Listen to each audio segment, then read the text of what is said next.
ತುಂಬಾ ಯೋಚನೆ ಮಾಡಿದ್ಮೇಲೆ ನನಗೆ ಗೊತ್ತಾಗಿದೆ ಯೋಚನೆ ಮಾಡಬಾರ್ದು ಅಂತ. ಅಂದ್ರೆ ನೋಡಿ, ಇದೇ ಪ್ರಾಬ್ಲಮ್. ಈ ಕ್ವಶನ್ ಇದೆಯಲ್ಲ, ಇದೇ ಹುಳ. ಯಾಕೆ, ಏನು, ಹೇಗೆ, ಈ ತರ ಕ್ವಶನ್ ಕೇಳೋದ್ ಬಿಟ್ಬಿಟ್ರೆ ಲೈಫಲ್ಲೆಲ್ಲ ಬರೀ ಆನ್ಸರೇ ಇರುತ್ತೆ.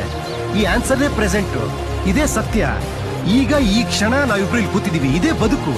ನೋಡಿ, ಕಣ್ಮುಂದೆ ಉಪ್ಪಿಟ್ಟಿಟ್ಕೊಂಡು ನಾಳೆ ಒಬ್ಬಟ್ಟು ಸಿಗತ್ತಾ ಅಂತ ಯೋಚನೆ ಮಾಡ್ತಾರಲ್ಲ, ಅವ್ರ ಲೈಫ್ ಅಲ್ಬಿಡಿ ಶಾಸನ ಯಾರು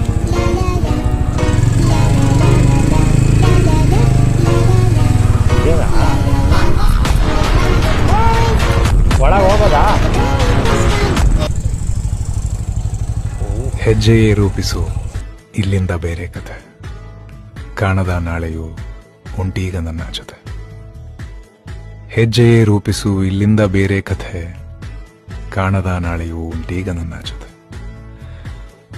ಹುಸಿ ಸಂಬಂಧದ ಹೊರೆನಾ ತೊರೆಯುವೆ ಹೊಸ ಸಂಚಾರಕ್ಕೆ.